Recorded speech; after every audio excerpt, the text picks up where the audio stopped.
Well, we are 4 after. We're going to go ahead and get rolling. Thank you guys for joining the weekly installment of Mealworms and More. For those of you that might not know me, I am Justin Meyer. I run Midwest Mealworms here in Central Missouri. One of the admins in the Facebook co-op group. And we do one of these each week to do just sort of Q&A, chat through successes, failures, problems we're having. Could be about raising mealworms, could be about selling mealworms, running a business, whatever it is. Throw questions down in the bottom, and we'll tackle them as a crew. Some folks will reply in the comments here. If I don't address your comment, your question, or something that you put out there, please tag me. Every now and then Facebook doesn't show me all the comments, and then scrolling on this is actually pretty difficult. It's not very user friendly. So if you feel like I'm ignoring you, please tag me, send me a direct message, something. I don't want you to be left out. So we will jump right in. Mealworms are us. Morning, Jason. No worries. I've been called Jason so many times. All good, my friend. All right, Shannon, let's tackle it. So you've got 1 week old eggs, and you haven't done anything for them. Do I wait for them to hatch, or leave moisture in there now? So what I am doing here, I actually just started this. What was it, like a month ago? I started spraying. So I don't put any solid moisture sources in there. So water gel crystals, potatoes, carrots, cucumbers, whatever it is that you're using for moisture for your larger mealworms or your beetles. I don't put those into the trays with the babies for a couple reasons.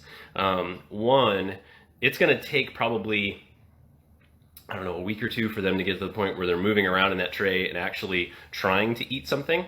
And so it's more likely that whatever you put in there is going to dry out and be from my perspective, be a processing problem and basically get in the way later whenever you process that bin.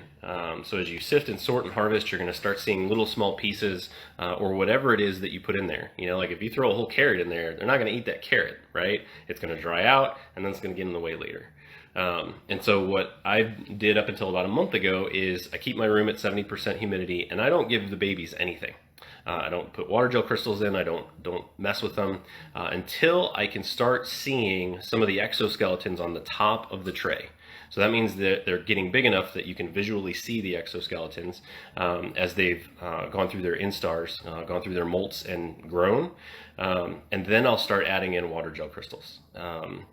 At that point, you want to add in, and for me, that's about 4 to 5 weeks. I would like that to be lower, but in the temperature of 78 that I've got and a moisture of 70, at about 4 to 5 weeks, they're ready for moisture. And so I'll add in water gel crystals. You can also add in, slices of potatoes, diced up carrots. If you can shred it and spread it across the bin, that's the best way to optimize their growth, because then they don't have to travel. So remember, those baby mealworms are teeny tiny, right? And if you put a, let's say diced up carrot and you throw it in the bin, and most of that carrot is on one side, those mealworms are going to have to travel all the way across and use energy to move instead of grow.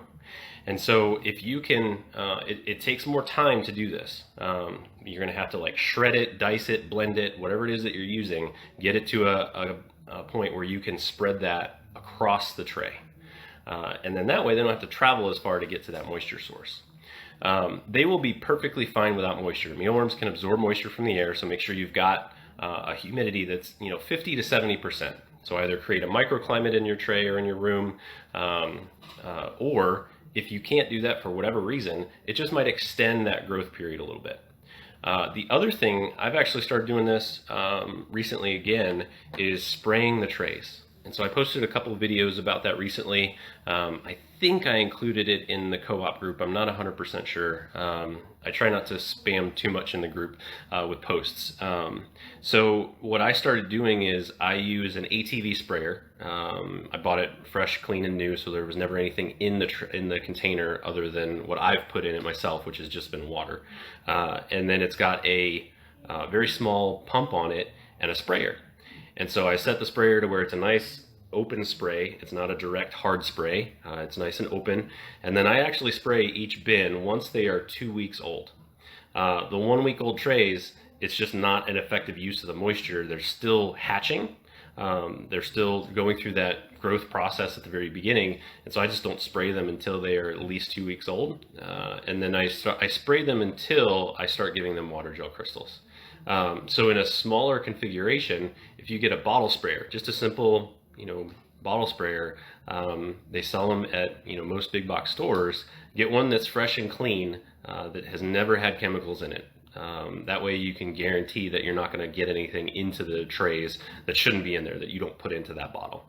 And all I'm doing right now is just straight water. So I'm not adding anything to the water. I've toyed around with that idea in my head of putting in some sort of like vitamins or minerals or something, but I haven't played with that yet. I've just been doing straight water.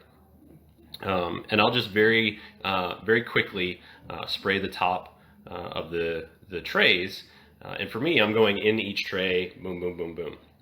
If you've got a tray system, you have to pull those trays out. Go ahead and pull the tray out, spray just a little bit in there, and start with a low amount, just to get used to seeing how it impacts them. So spray a little bit. You're gonna think, well, maybe I should spray more. Don't do that until you start off and you get some experience and you see how your tray responds to that. As you introduce moisture, one of the things to be careful of, especially in systems that have closed trays or lids or those drawers that slide in, they're not perfectly sealed, but they are closed. Be careful with adding moisture, because you're creating a closed environment there with extra moisture that if the mealworms don't eat that up, it's going to get on the sides potentially as it evaporates and tries to go out, and it has a high potential for mold. So start with a small amount of moisture if you've never done this before for your babies, and just see, check it, spray it in there and check it later. Check it when it's convenient for you, and just see is it being gobbled up? Is it evaporating into the air? How quickly is that happening? And just kind of see and observe what happens with your colony as you start doing that. That's not mandatory. You could leave those things alone. You might extend their growth time a little bit, but it's something that is an added bonus that will decrease your time from hatchling to big one. So hopefully that helps. If you have any questions about that, Shannon, throw them in here. I went on a little mini rant here and ignored some of the comments in here, so hopefully you weren't responding. I need to do better with that. But I would wait for them to hatch, at least get 1 to 2 weeks old before you try to start introducing moisture of any kind. So, all right, Chris, I know my beetles eat the eggs. 500 beetles in 3 months. I sifted 3 days ago. 11 mealworms. 11. Ooh, yes. So beetles will cannibalize. They will eat the eggs. I actually saw. I've been tinkering with superworms and expanding the colony to try to improve processes and whatnot, ramp up production. And what I noticed is, as I was processing trays, what was that, late last week? No, it's already Thursday. That might have been like Monday, Tuesday. What I noticed is I put cardboard and egg cartons, I layer those in. And what I noticed is when I started moving those around, there's eggs everywhere. And the beetles saw them and immediately started eating them. I was like, wait a second, are they moving them? Is this like an ants thing where they're freaked out about, hey, the eggs are here? And so I just watched, and they decimated clusters of eggs, like boom, boom, boom. The mealworm beetles will do the exact same thing. And so they will cannibalize, they will eat their own eggs. You can combat that with moisture. You want to make sure that there's a good humidity level and that you're providing enough moisture for those beetles. And that varies based on your setup, your environment, all that stuff. General rule of thumb, you want to add enough moisture to feed the tray and have everything eaten within 24 to 48 hours, and then you add more. If it dries out within 24 to 48 hours, that's fine, but that means you have a very low humidity environment. But by providing them moisture, they're less likely to cannibalize. It's interesting that you only had 11 mealworms though. So I wonder if you've got other babies in there, and they're just not visible yet. Because remember, you're not going to see those mealworms until maybe 3 to 4 months weeks with your naked eye. You can move your substrate and then it'll seem like it's moving. You're going to make sure you hold your breath But when you do this, so that you don't, kind of fool yourself with seeing movement when it's really just you breathing on the bran. But the mealworms aren't going to move noticeably until they're about 3-4 weeks old, and then you'll be able to see them. You could use your camera and zoom in. Generally, the cameras nowadays are very good at zooming in. I posted a few pictures recently of what they look like when I'm spraying and once I'm done, and that you can see all the movement of the babies there. But without some sort of stimulation, like adding moisture, moving the substrate around, you're not going to see those things in there until they're bigger.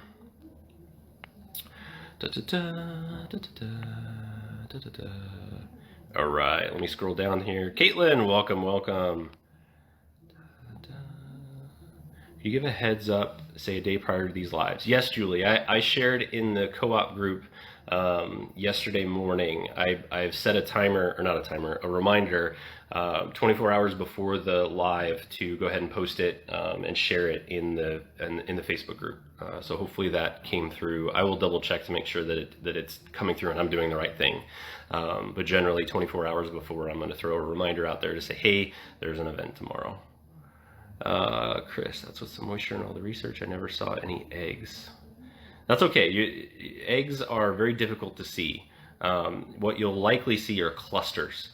So if your substrate, I would say the depth of my substrate, Chris, is probably 3/4 of an inch to an inch. And I find eggs on the bottom of the tray, and they're also within the substrate as well. If you've got thicker substrate, they're less likely to get down to the bottom and lay their eggs there. So you may just not be seeing them or not realizing that those are clusters of eggs. I posted a video recently on my Midwest Mealworms LLC page. I don't know if I shared it to the group, but I recently moved some trays, swapped the beetles out, and there were egg clusters all over the bottom. So that's a good example of what the egg clusters can look like. Probably a good idea to go take a look at that and see what that looks like. I used a thin slice of squash, some greens, and shredded carrot, and change food daily and no mold. Okay, good. So that's perfect. That works great for you. The greens, or I'm sorry, the squash. The squash is going to be one of those things that pay attention to if you're using that, and just see how it responds in your environment. If you have a drier environment, you're going to go through those moisture sources quicker, and things like cucumbers or squash, strawberries, the high moisture sources that sometimes might, like in my farm, that would mold within 24 hours if I gave too much of that, just because I have a super high humidity. So. All right, Shannon, you've got a bottle sprayer and can shred the carrots for now. Good. Yeah, see how that goes. Once you do it a few times, you might realize, I don't know if this is worth the time it's saving in the growth. It's really just up to you. Man,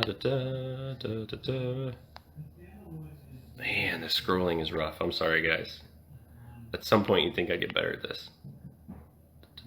How many beetles do you put in a bin? James, great question. So in the farm we're using, or the trays we're using right now, the blue mealworm rearing trays, they're from Beacon Camp. They're about 24 inches by 16 inches, 384 square inches, and we put 1,500 beetles in. That seems like a good number right now. We're seeing good production from that. Not much cannibalization. There is die-off naturally. It doesn't seem like it's competitive die-off where there's too many in that tray. So 1,500 in 384 square inches. And I can't remember, we've done some math recently on that. But let me know what size your trays are, and we can figure out how many beetles ratio-wise would be good. And then it's just a matter of watching that. One of the things I'm experimenting with is what I've finally started calling beetle reclamation. The pupation bins that we use, there's always beetles that are left over in there that just don't cling on to the paper towel that we can't collect, and it's not worth going through and picking every single beetle. So I processed some of those trays about 2 weeks ago and put 3,000 beetles in one tray, so double the amount of the beetles I normally put in, just to see what would happen, just as an experiment. And I'm running really low on trays right now. So I could have used 14 trays, but I condensed it down to do 7 and just see what happens. So is production terrible? Excuse me.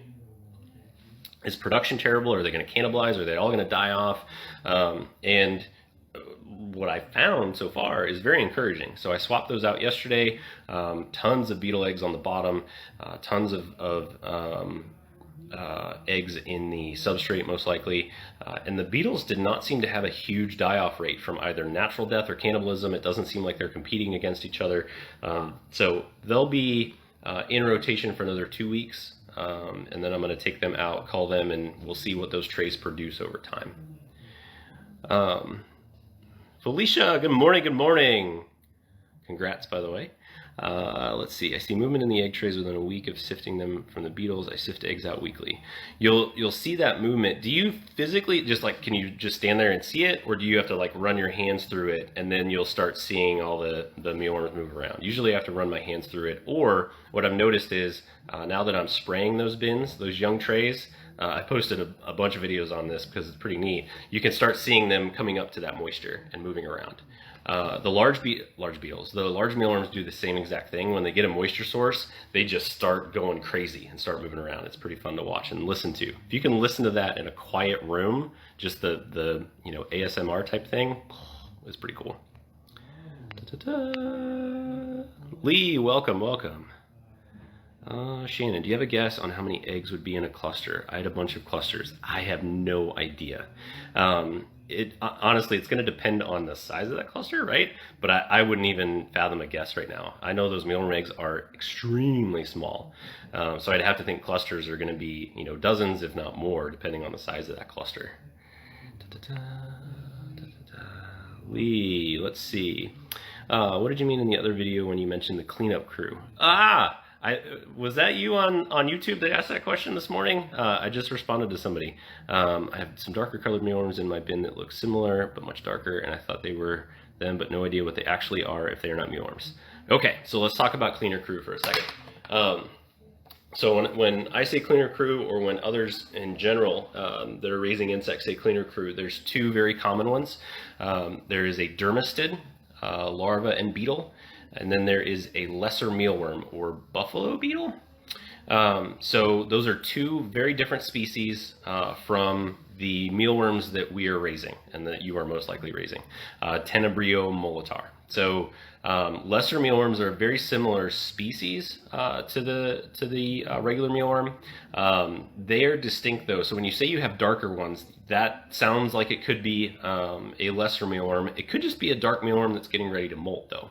So the other thing though is that lesser mealworms, the larva form, is fast. So when you look in a bin and you see a mealworm that looks like it's hopped up on something, that might be a lesser mealworm. You want to just observe that and see if its natural normal movement is going fast through that bin. That's probably a lesser mealworm. The beetles are smaller, so once they'll go through the same life cycle as a regular mealworm. They're going to pupate, then the pupa will turn into beetles. The beetles party hard, lay eggs, and start all over again, right? And so the larvae are going to just zoom through that bin. It's going to look like, oh my gosh, he had extra coffee this morning. The other one that I mentioned, dermestid beetles, those are going to be very different. You're going to look at that and go, what is this bug? And the larva form of that are very hairy. They just have hair on their the entire larva. Maybe not the underside. The underside doesn't have hair, but all the rest of it has hair on it. And they go through a similar process. They're going to pupate, turn into beetles. Dermestids, though, the beetles will fly. They're smaller than mealworm darkling beetles, probably about the same size as lesser mealworm beetles, but they have a white belly and they look distinctly different from a mealworm beetle or a lesser mealworm beetle. You're gonna look at that and go, what the heck is that? Both of those species are used in insect farms. They're referred to as a cleaner crew because they eat dead material. So they're very well known for being used by taxidermists to clean skulls. There's a lot of folks that do that, where they will just put a skull in with a colony of lesser mealworms or the dermestid, and those guys will just eat all that dead material. And the idea is that in a mealworm colony, they'll eat up any of those mealworms that die off naturally. Or unnaturally if you don't feed them or take care of them, right? The problem is that they can take over a tray very quickly. they will reproduce faster, and then when they can't get dead material, they'll go after whatever they can eat, which is the live mealworms in that tray. So I'm not a big fan of them. I've gotten them in on shipments that I've gotten in the past. I cull them as soon as I see them, because if there's one, there's 10, and I don't want to deal with those in the farm. It's been a long time since we pulled in external insects, external mealworms. I'm trying to remember. It's been months and months and months. It was in the old building, so that would have been probably 8 or 9 months ago. And every now and then I'll grab some to help the colony get bigger if I want to grow faster. But the cleaner crew, it serves a purpose. It'll clean things up, but I don't like the fact that those dermestids can fly, and they'll get out of those trays. They are a known pest in general from a homeowner's perspective.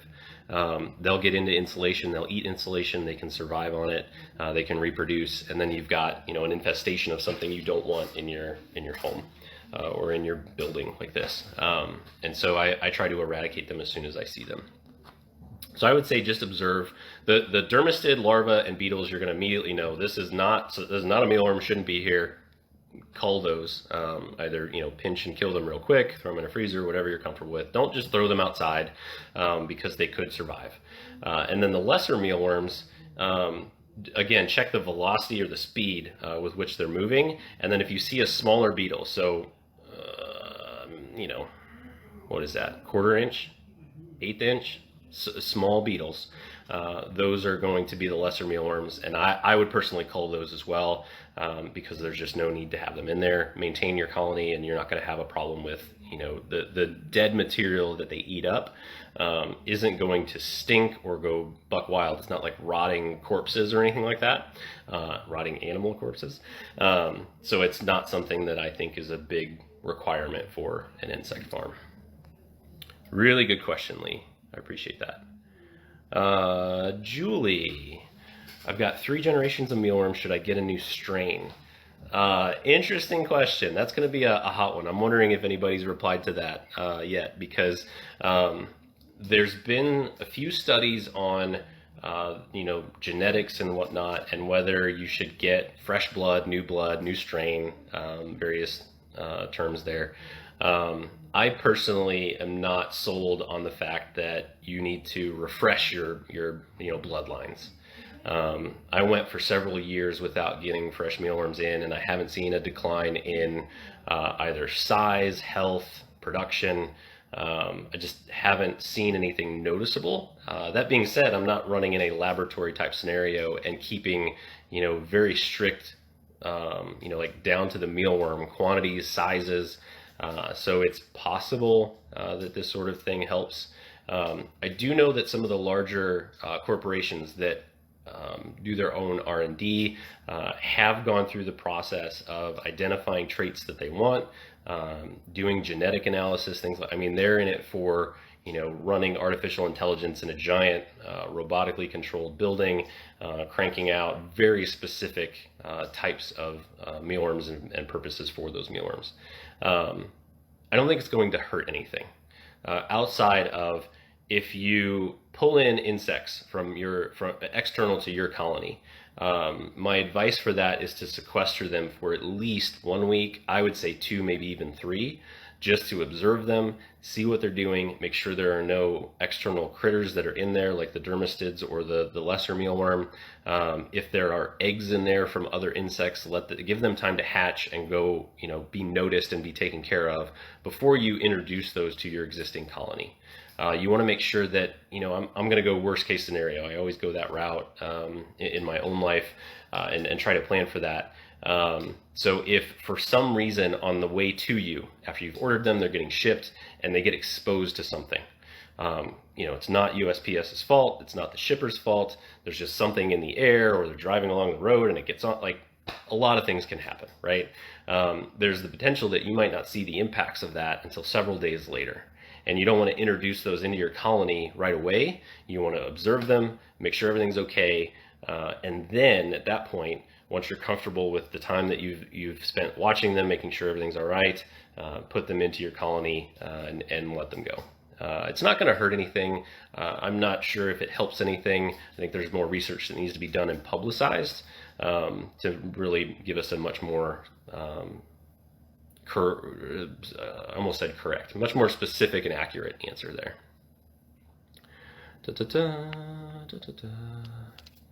All right. Oh, sorry. I flipped you guys around there. There's nothing important on my keyboard there.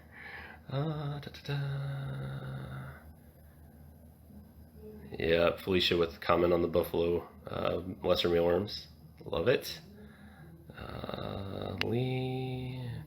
I've seen some that run around like a crap. Yeah, so if they're running around like that, that is very likely a lesser mealworm.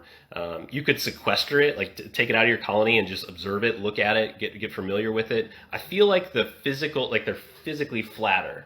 I want to say that the lesser mealworm seems like they're physically more flat. And I don't know if that's just a dehydrated one that I saw, but it's visibly different. And then the tail just looks different. So you could take it out, observe it, see what it is. Google the lesser mealworm to get images and just kind of compare and contrast and see if that's what you've got going on. Thank you, Julie. You're very welcome. Very welcome. Awesome questions, guys. Oh, James, I see a question there. And then it moved. What ratio do you mix your water gel? I went by the instructions, seems too wet. So right now I'm doing a 2-pound batch to, I believe, 20 gallons. It's been a long time since I measured that. I'm using a large container. I go through 1 to 1.5 of those a week now. Let me go check. Go check my website. Well, you guys get to look at my nose. Sorry. If it seems too wet, what I would suggest is you can strain it so that excess moisture goes out. If you try to add more water gel crystals to that, I have never had success with that. I always seem to add too much or too little, and then it doesn't work very well. So I would just strain it. And see if there is truly a bunch of excess. Those are still usable water gel crystals. So strain them out a little bit. Maybe use like the strainer that you would use to sift your frass. Similar thing. Strain that water out and then use those water gel crystals, and then try a little bit less water next time. It could just be a variation in what you're mixing. So are you weighing it out? Are you using a 4-ounce packet from me? Give me some context here, James, on what you're doing there. Let's see.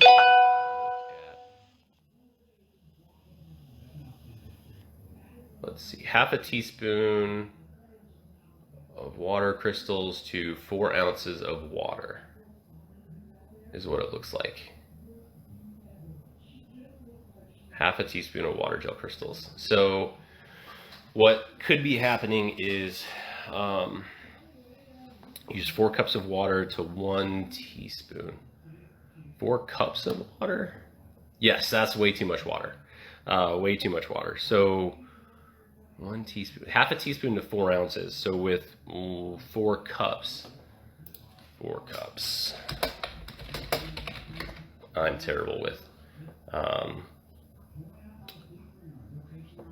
figuring out cups to ounces here. So 4 cups is 32 ounces.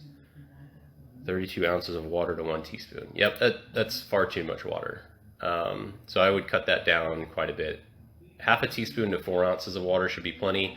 If you do 1 teaspoon, do 8 ounces of water and see how that does. You can always add more water in. So I've had much better success with, if I create water gel crystals that are too dry, adding water in seems to be better than if I try to add water gel crystals into an already wet that's got water gel crystals in it already.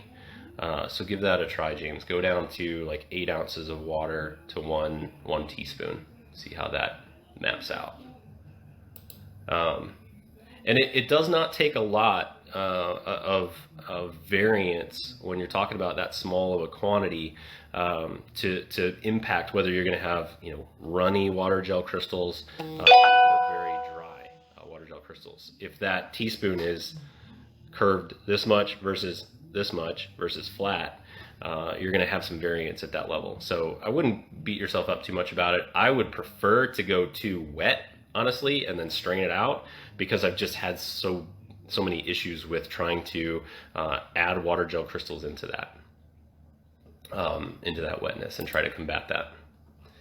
Good question. I love it. I love it. All right. I think I've hit everybody's questions here. So Caitlin, I saw the comment here about using paper towels. I'm doing that still as well. I would like to be able to figure out a way with the pupa and the beetle collection to make that a bit faster. But my next project, I'm working on a new sifter, and I'm working on a beetle tray insert so that we can do beetle swaps much faster. So instead of having to sift out the bran, my hope is that I can put a mesh bottom with a metal surround. I've shown a couple of pictures. I did a test, it's probably been a couple months ago, and then I got sidelined with a bunch of other stuff.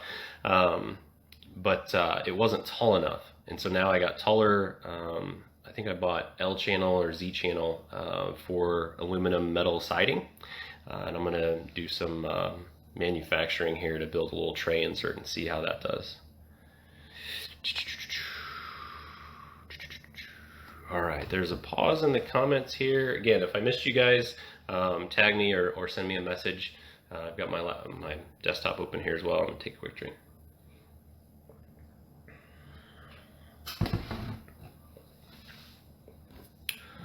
Mealworms R Us had a question. Ah! What was it?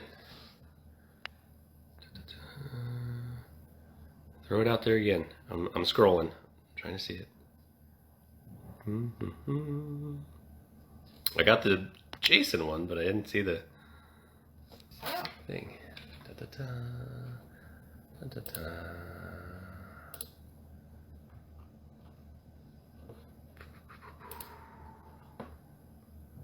I'm trying to find it and watch for comments here. That's not it.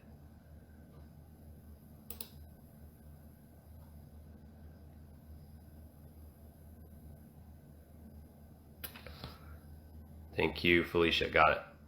All right. If you were giving moisture to the baby mealworms by spraying them with water, could you do the same with the adult mealworms?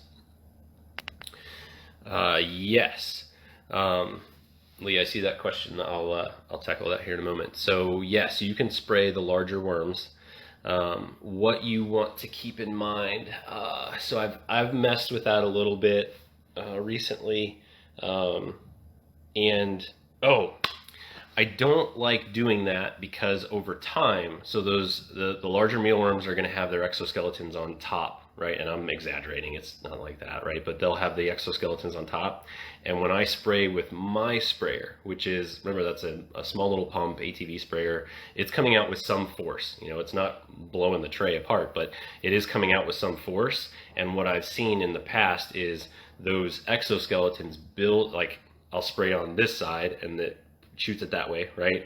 And the exoskeletons will start building up on the side of that tray. And it basically gives the mealworms a bridge, like it's a climbing wall basically, and they can get their little legs on things and start climbing out. So they can't climb clean sided plastic, metal, tape is a big thing that folks use in some instances. They can't climb those vertical sides unless they're dirty. And so what I noticed when I started spraying the larger worms, it would push those exoskeletons onto the side. They would stick there, dry there, and then it was just basically, a vertical bridge for those guys to get out, escape, and be all excited and happy that they were out. So I don't, once those exoskeletons start to show up on the top of the bin, I will switch that. Generally it's row by row in the system we're doing here, right? But I will switch that age group. That's a good way to look at it from any perspective. I'll switch that age group over to solid moisture either food scraps that I'm able to get or the water gel crystals, and stop spraying them. Because for me, it's probably another month, 4 to 5 weeks before they're large enough. And so in those 4 to 5 weeks, I don't want to have to maintain the side of that thing and clean it off. I want as little time and labor. I almost said effort, which I don't want to not have effort, but I've got other things I want to do, right? And so I don't spray the larger ones because of that. What's interesting is what I need to watch with the younger ones, with the wheat bran, it could also do the same thing. So if you've got a smaller sprayer, so like the little hand pump sprayer, that you probably don't have to be as worried about with the larger ones, pluming that and getting it onto the sides of the bins. But it is something to watch for. Awesome question. Thank you for the assist there, Shannon, and pinging me on that one. Good question. Lee, I also have a box of babies, and unfortunately something happened. I've ended up with mold growing in there. Are the babies done for now, or can I rescue them? I put Seymour. I put them above a sieve, hoping they will crawl down into the new tub. The whole bin is not lost. You want to make sure you remove all moisture sources from that bin, and then remove any moldy substrate, moisture, whatever's in there, whatever it was that caused it to mold. Grab that, remove it. There's going to be some mealworms in there, but it's better to get that stuff out of there. The rest of the bin, you don't have to trash the whole bin. If you've got the time to go ahead and clean that out, observe it, make sure everything's moving and looking okay, remove all moisture from that, and be much more diligent as you move forward with that tray when you add in moisture sources that they're gone, in that scenario, probably within 12 to 24 hours. Until you know that all that mold is out of there, or you've worked that tray and refreshed it, and basically start over and get back to that 24 to 48 hour timeline. Some of the mealworms will likely die, but it's just like us. When we see mold, we're not going to go and try to eat a whole bunch of it. They're going to, what I've noticed is they don't go for that. It's not like they're going to eat something that's going to poison them on purpose. So I would just clean it out. Putting them on the sieve is fine. I think that's probably going to allow some of the mold particles to fall down into the next tray. So that I'd be careful with that for a little bit, just to make sure you're not getting those mold spores to reactivate later. All right.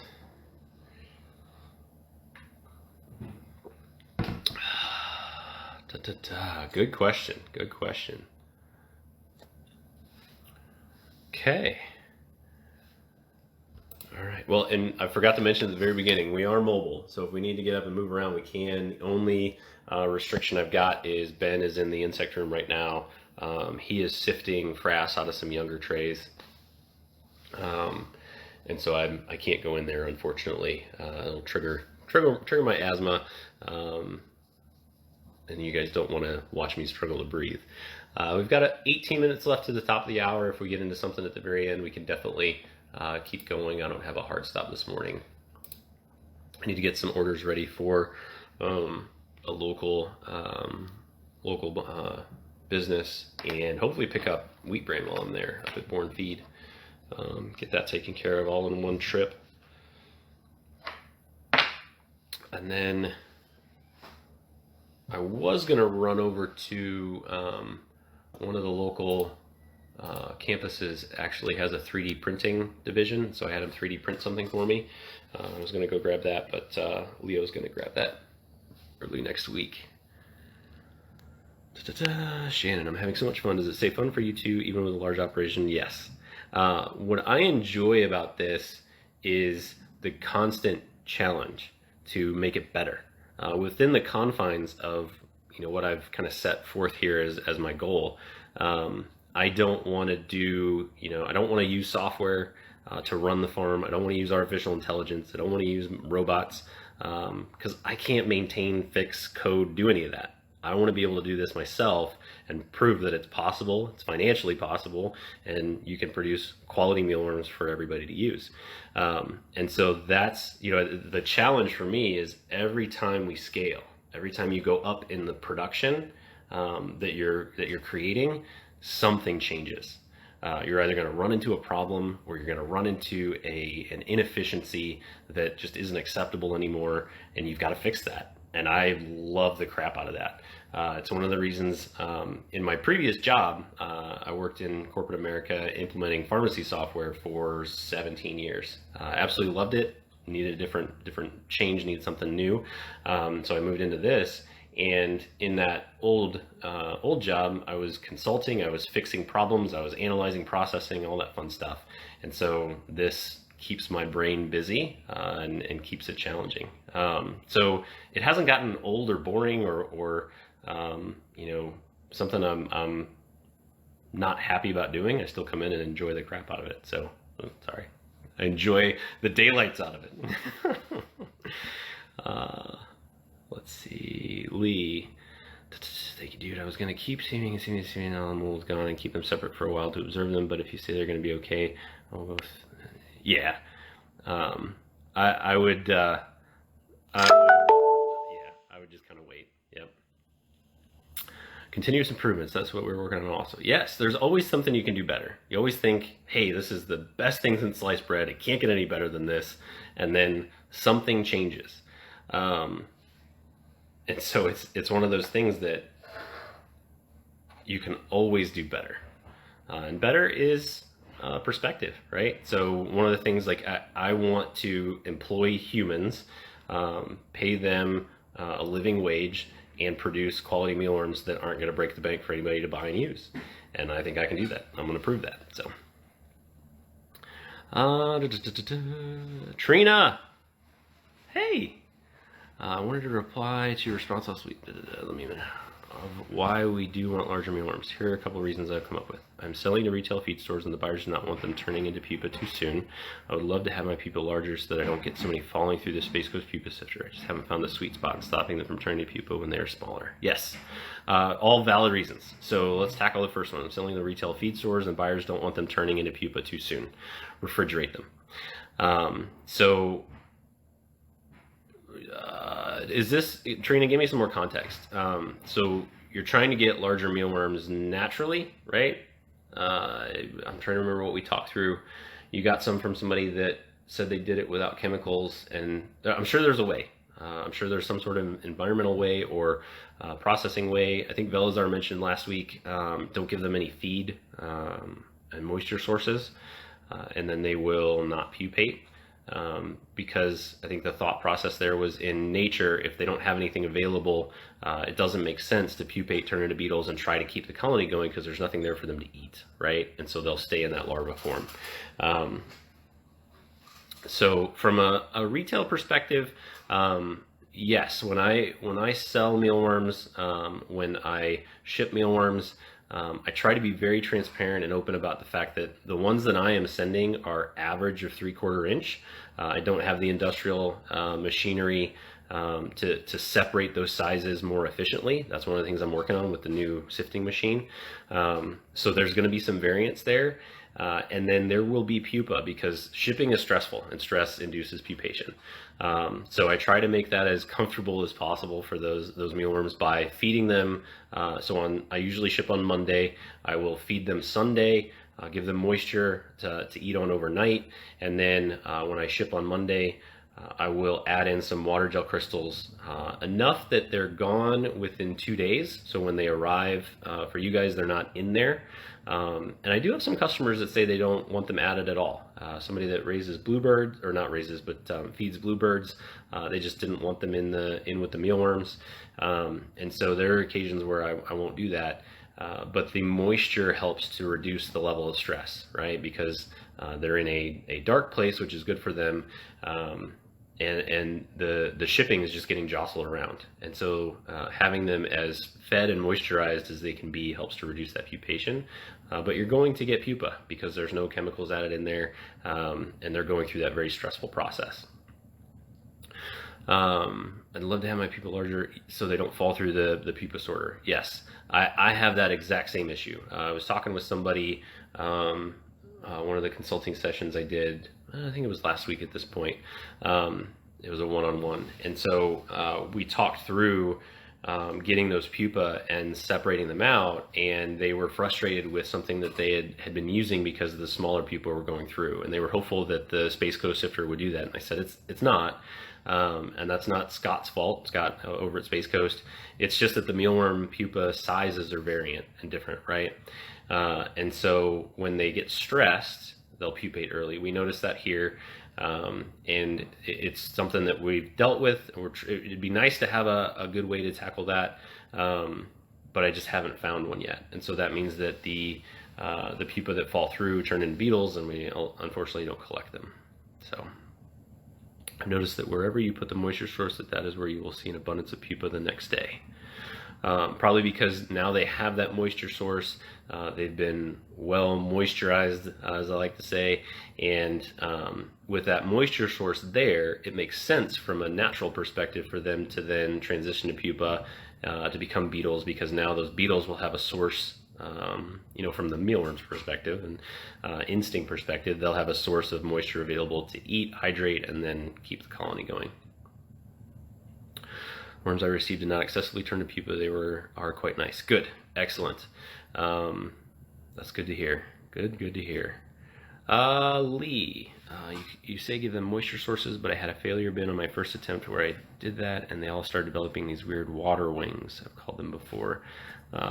Interesting, water wings. But they're basically these weird wings that grow on their frontal segments all over their legs. It almost looks as if they partially pupated but changed their minds. I had loads at one point and had to separate them to get rid of them. Sorry, I meant not give them moisture. So the pupa had that? Or the mealworms themselves? I feel like there's a disease that causes like ballooning. It looks like they've got gills, where it's like a abscess or something, like I'm thinking of them on like cattle, where they get an abscess of just a liquid filled cavity, and so I've seen it on mealworms as well, where it like bulges out and looks like they've got gills or something. And then on the pupa, so what you're describing of like wings on the pupa, I feel like that it's that moisture pushing the abscess, pushing out and kind of fluffing them out a little bit. I can't remember. It's been a long time since it came up in the co-op group. I know there have been pictures posted there of like, what is this? And I think it's some sort of disease. The larva had that. Yeah, was it on the front segment, like up by the legs, Lee? Was it at the front of the larva itself? I'll do some research in the next couple days. Let me get my notes and see if I can find that post.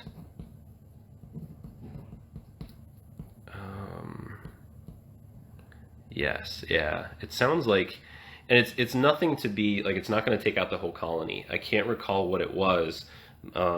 I've seen it in my mealworms. It's been a long time since I've seen it, but I have seen it, and it was really kind of freaky.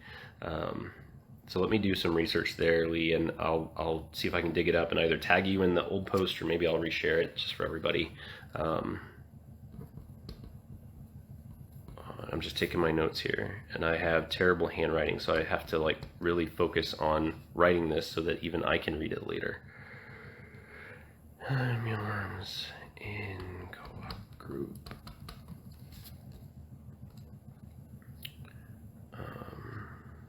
Okay, that should do it. Awesome. What time is it? I got lost. In time. 8 minutes left. Cool. All right. Lee, this is awesome. Perfect. I'm glad you came. We do this every week. I try to vary it up based on day and time, because we've got folks from all over the place, other countries, and so I try to do different times of the day.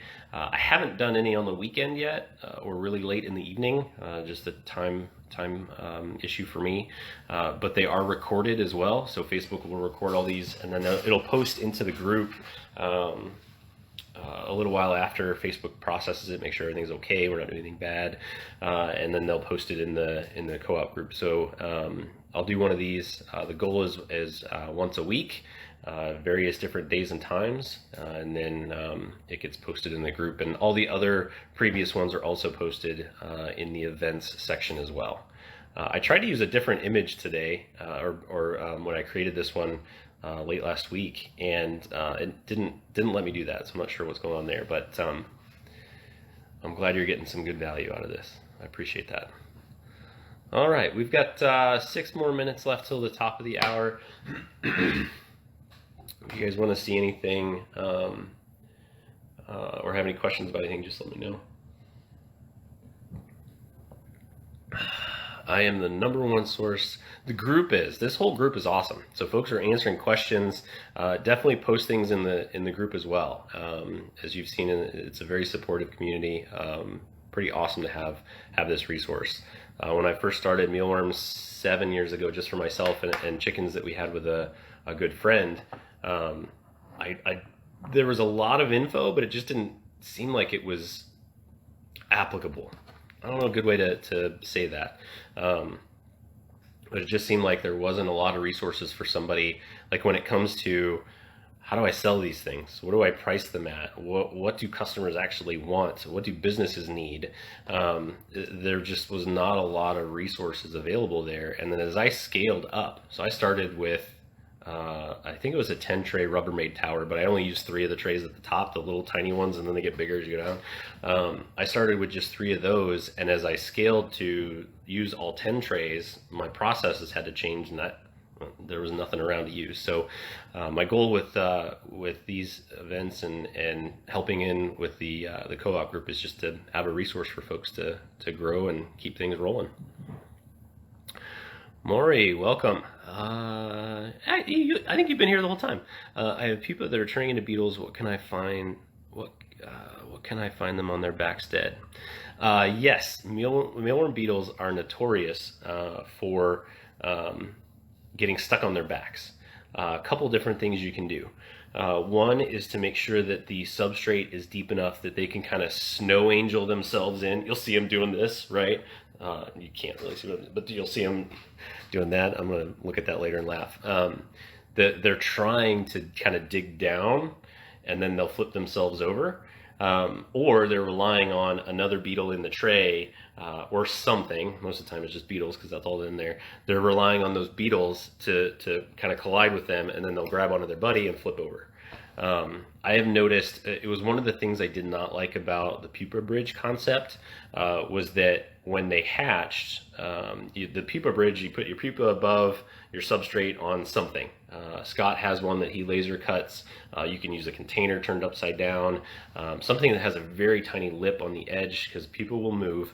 So it just helps to hold them in there. But then the idea is that they hatch and the beetles crawl off and jump off down the side.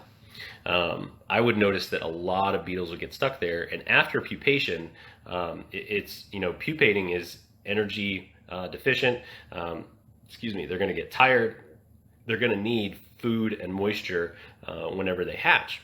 And if they hatch on their back and they're stuck there, and there's not a lot of beetles on that pupa bridge for them to latch onto and grab, and they get stuck, they will die.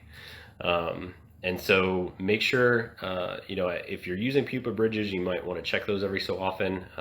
If you're, dependent on every one of those beetles being okay. It's one of those things that it seems like, seems pretty dumb that they do that, but they do that. Everybody runs into that. So hopefully you've got enough substrate there that they can turn over, or enough density. So the other thing is you may have to babysit that tray a little bit when you first start adding beetles to it, if you're not adding in enough that you up the potential for them to collide with each other, right? If you've got 2 beetles in a single, 12 by 12 tray, they're not going to run across each other frequently. So in those scenarios, if you see one on their back, give them a little nudge over, and then an hour later they might be the same way, but at least you've tried and helped them. Exactly why I built a bridge, so I will get rid of it. The positive with the pupa bridge is that it's less cannibalizing because once those beetles hatch, they are thirsty and hungry. And those pupa are delicious, moisture-filled little nutrient sources. The pupa actually have more more protein than the larva. And so, the beetles will tackle those and cannibalize, which is frustrating when you're trying to, get them to hatch and turn into beetles. Mealworms are us. Do you have to add sales tax, or is it added in your price when selling your mealworms? I do have to add sales tax, so I strongly recommend you research like Nexus. That's a term to look up, and your local city, county tax structures and requirements. Your wholesale requirements, that's another topic to look at to see if your state requires you to collect tax on wholesale purchases or sales.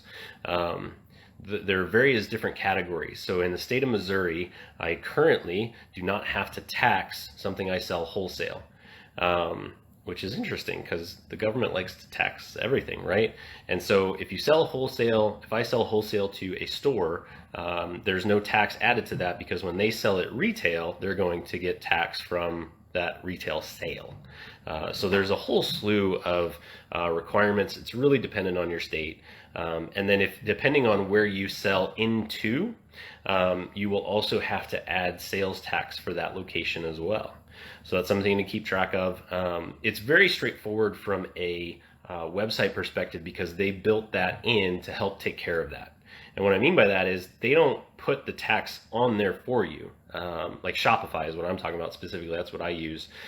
They don't add that tax in there for you, but they have a place where you can go and put if you're in this state. Right, so for the state of Missouri, I have sales tax that I have to apply if somebody purchases from me and I ship to them.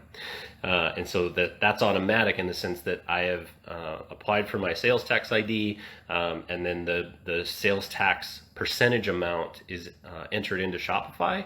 And when somebody checks out and their address is in the state of Missouri, it automatically applies that sales tax. Then there are other places like eBay. If you sell on eBay, what you'll notice is you might see like random odd, if you're selling something for $30, it's going to be $32.57. I'm just making up numbers, right? And what eBay has done is it's one of the Nexus things. So in order to help small businesses and to help eBay sellers compete with other platforms, a while ago when it became required for a business selling from Missouri to Florida, would need to potentially apply sales tax to that. And so, again, I'm making up, picking states, all that fun stuff. So in what eBay does is eBay will actually maintain and apply those taxes for you. So if there's a 10% tax from me to Florida, I don't have to put that into eBay. They will apply that. They will collect it, as part of the checkout process for the buyer, and then they will remit that for you. eBay did that. It was very controversial for a while because as a small business, how would I keep up with all of that, right? And so what eBay decided, it was in eBay's best interest, in order to keep sellers on their platform, to go ahead and add that service in, and so they collect and remit tax. It's pretty interesting. So again, any of that could change tomorrow. So it is something that as a small business you have to keep track of, and get an accountant. 100% get an accountant. They help with all of that stuff and help make sure that everything is okay. So yes, wholesale was interesting. In the state of Missouri, whenever it's a wholesale, I don't have to collect tax. So we had sales tax on the price, plus we have a transient certificate because we were selling outside our country. Oh, interesting. I don't sell outside the country. I haven't tried to get into that. Just keeping up with the things I have going on, I have not messed around with shipping things outside of the continental U.S. I've had a couple people from like Puerto Rico that get frustrated with me that they can order from other companies and ship to them, and I don't. I just don't have the time to research and look into that, and I don't have the demand for it, unfortunately. So. Oh, selling outside the county. Oh, yeah, I read that as country. I thought that was pretty cool. Yeah, selling outside the county, yes. Yeah, whenever you go outside of your location, can of worms, yeah. All right, we are a couple minutes over. Let me go make sure I didn't miss anything here. County, country, small difference. I think I got everything. All right. We will go ahead and, my son just woke up, I gotta shoot, but thanks again for no worries. Thank you for stopping by. Greatly appreciate it. Hopefully you come back for more. Okay, like I mentioned just a little while ago, Facebook's going to post this to the group. If there were any questions I missed, I'll go back through and look at everything and get things answered within the next day or so. And then I'll get another one of these scheduled, different day and time next week. If you have any questions, feel free to hit me up. Comment in the group. Very supportive community out there in the Facebook co-op group, Mealworm Farming Co-op. So come join us, ask questions. We're here to help. Thank you all for the really good questions. I had a great time today, and hope you have a great rest of your day. Thank you much. Bye all.